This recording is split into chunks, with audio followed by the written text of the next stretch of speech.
viral video has surfaced online, reportedly showing the world's largest gold rock, and it was discovered.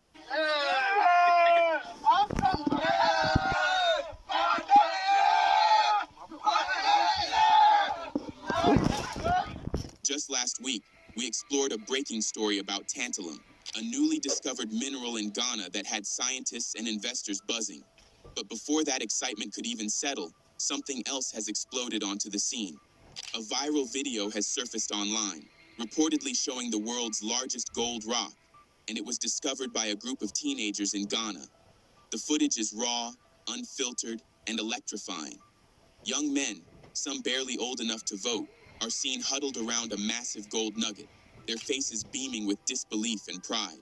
They're shouting, laughing, gripping the glistening rock like they've just unearthed a piece of the moon. And maybe they have, because if this discovery is verified, it could become one of the most significant gold finds in modern history. So far, Ghana's official gold authorities haven't confirmed the claim, but the buzz is real. The possibility alone has already set off a frenzy. And honestly, it wouldn't be shocking. Ghana is no stranger to gold. In fact, it's the largest gold producer in Africa and ranks 6th in the entire world. Its earth is so rich in gold that there's a local saying, "There is no land in Ghana without gold, even in the topsoil." That deep-rooted abundance is exactly why Ghana was once known as the Gold Coast, a title given by colonizers who came chasing exactly what these teenagers may have stumbled upon. Today, gold mining isn't just a job in Ghana. It's a tradition, a cultural backbone. From small-scale miners to major companies, Ghanaians have built their livelihoods digging into the past to power their future. And now, thanks to a single viral video and a group of lucky young men, the world is once again looking to Ghana, not just for gold, but for gold stories that could change everything. Since the video went viral, reactions have poured in from around the world.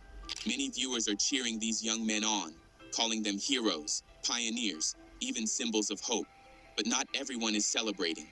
A wave of concern has followed the excitement. Some viewers believe these men might be part of Ghana's shadowy world of illegal gold mining. In Ghana, they call it galamsey, a word that carries both desperation and danger. These miners often have no license, no safety equipment, and no legal protection. Just bare hands, rusted shovels, and an unshakable hunger to survive. Galamsey is everywhere. Young, unemployed men scattered across the countryside, digging through soil and rock, chasing gold dust in the hope of a better life. Some rely on old-school panning, washing dirt through sieves, watching for that telltale shimmer. This underground movement didn't come out of nowhere. Soaring gold prices and rampant youth unemployment have driven thousands into the unregulated mining trade. But it's come at a steep cost. Ghana's rivers are polluted, forests are vanishing, and local communities are left grappling with economic chaos and environmental collapse. So the question is, did these teenagers strike gold, or strike a nerve in a country already fighting a war between survival and sustainability? All across Ghana, the scars of illegal gold mining stretch far and wide. Thousands of makeshift mining sites have been carved into the land, often hidden deep within lush forests, once known for their world-class cocoa farms. But the gold rush changed everything. Driven by greed and desperation, local businessmen, powerful politicians, and small-scale miners have formed secret partnerships with foreign investors, many of them Chinese. Together, they've bought out entire cocoa plantations and transformed them into illegal gold been breached.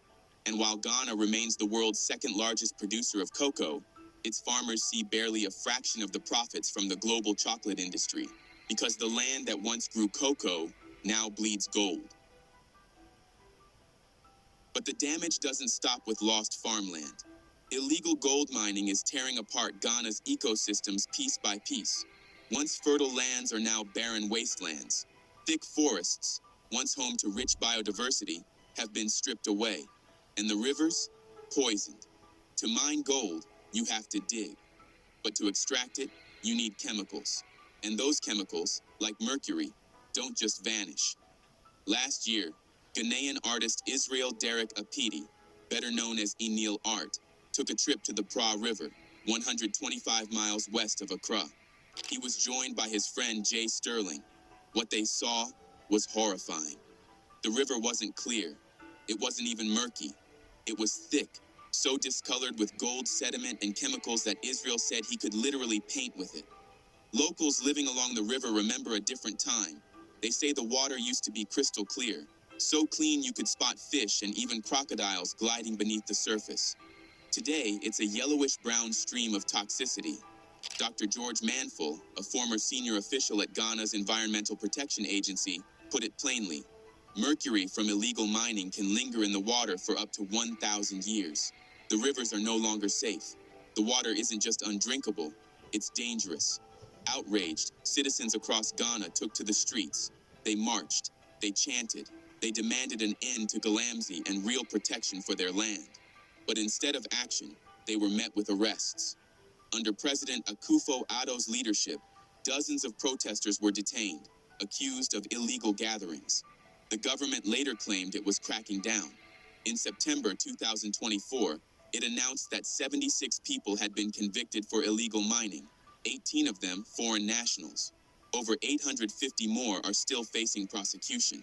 But many Ghanaians are left asking, is this justice or just damage control?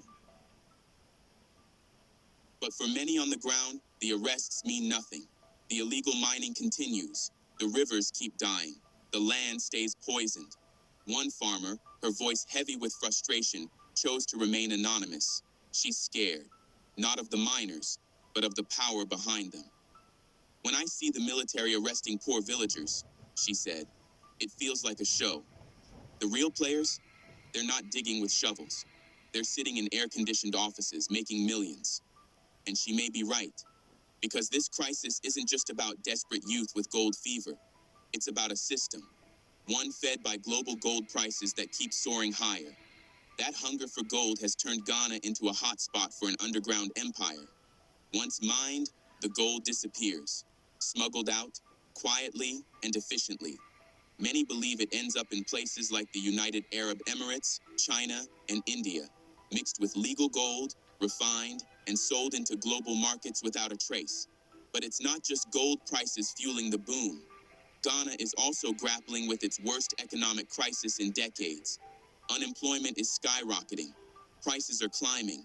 Families are desperate. And so, in rural communities, Galamsey isn't just a crime.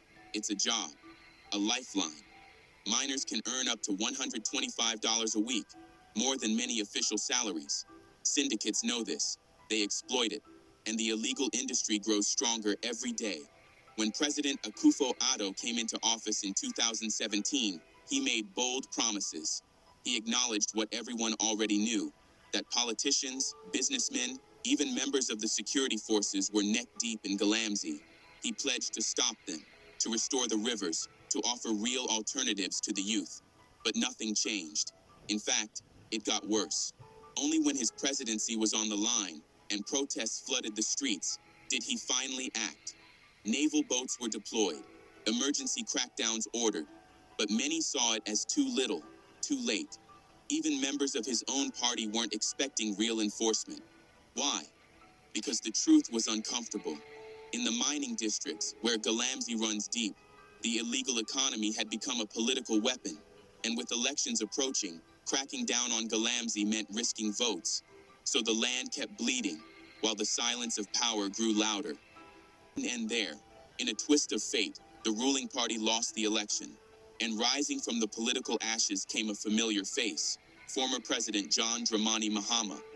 This time he returned with a clear message: illegal mining must end.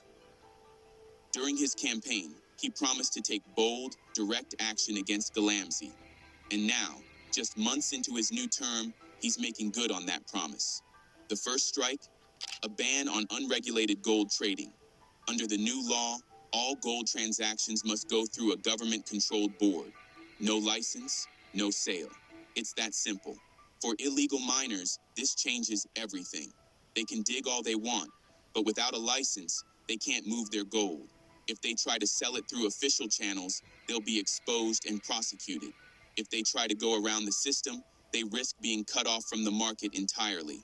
This move isn't just symbolic, it's strategic. According to mining governance consultant Nana Asante Krobea, the new policy sends a sharp, unmistakable warning, especially to foreign actors, including Chinese syndicates, who have long operated with impunity. If properly enforced, the law could do more than just choke illegal trade. It could restore order, tighten government control, and finally direct some of Ghana's gold wealth back into state coffers. For the first time in years, there's hope that the tide might be turning. But in a country where gold is power, the next moves will determine whether this crackdown is real or just another promise lost in the mines. With this new approach, Ghana is breaking away from the old system, where both local and foreign companies with export licenses could freely buy and ship out gold mined by small-scale operators. That era is ending. President Mahama is steering the country in a bold new direction, and it's clear, this isn't politics as usual. This is leadership.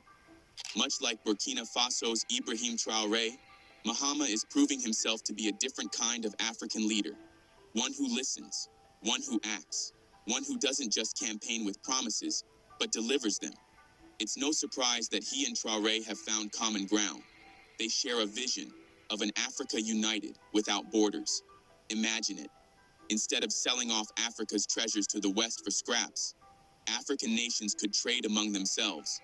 Gold for oil, cocoa for machinery, jobs created, industries built, futures transformed, stronger economies, stronger currencies, stronger nations. A borderless Africa, where people and goods move freely, just like in Europe. A Nigerian entrepreneur could sell in Senegal, Tanzania, or Egypt without barriers. A Kenyan student could attend university in Morocco. A South African family could start a new life in Ethiopia. And landlocked nations like Burkina Faso or Mali, they'd gain seamless access to the sea, unlocking trade routes and slashing costs. This is not a dream. It's the vision of a new Africa, rising, connected, and finally, in control of its own destiny. This is the vision of Africa that President John Dramani Mahama is unveiling to the world. A vision where the colonial lines that divided the continent for generations are finally erased.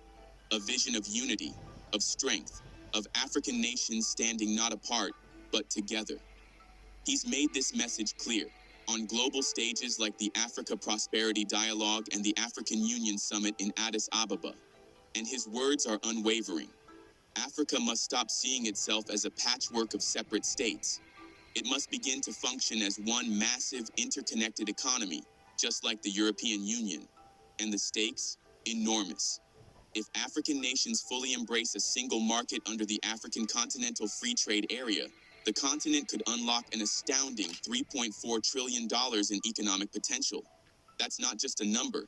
That's enough to ignite Africa's long-awaited industrial revolution, to lift millions out of poverty, to build factories, power plants, railways, and research labs, to finally become a global economic powerhouse, not just a resource pit for foreign powers.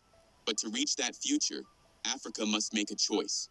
For decades, African nations have opened their arms to Western institutions like the IMF and World Bank, promised prosperity through liberalization, promised progress through foreign investment.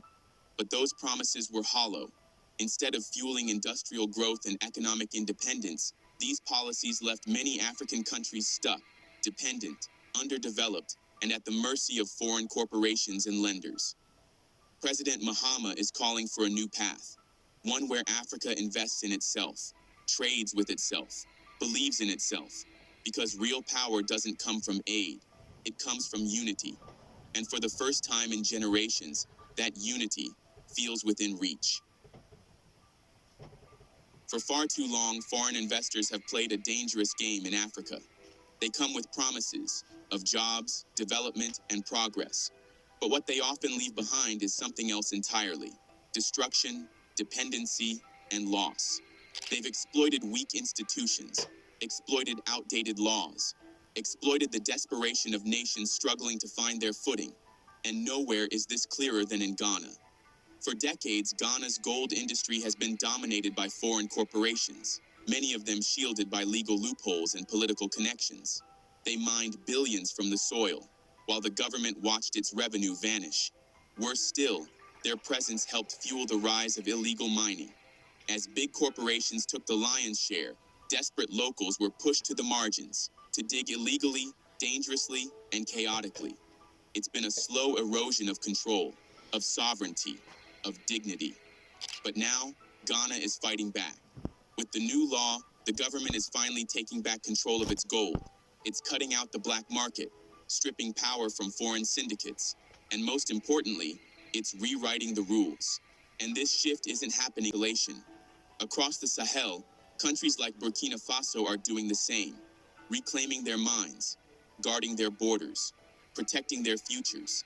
Because for the first time in a long time, African nations are not just asking for change, they're making it. Just like President Mahama in Ghana, President Ibrahim Traoré of Burkina Faso is taking bold action. He's tightened control over the gold mining industry, ensuring the country, not foreign powers, benefits from its own wealth. For too long, Africa's mineral industries have been dictated by outsiders, and the result? Chaos. In Burkina Faso, illegal artisanal mining wasn't just an economic issue, it became a security threat. Jihadist groups took control of unregulated mines, using them to fund violence and instability across the region. But under Traoré's leadership, that tide is turning. His reforms are cutting off the flow of illicit funding. Mines are being reclaimed. Order is being restored. And now, Ghana is doing the same. The new gold law is more than just policy. It's a power shift. It strips control from Western corporations and puts it back in the hands of the Ghanaian people. And the impact is already showing. In just a few months, Ghana announced over $3 billion in gold export revenue. That's more than the country made in the same periods of 2023 and 2024, combined. This is what happens when a country takes charge of its own destiny. While some African nations still view new mineral discoveries with fear.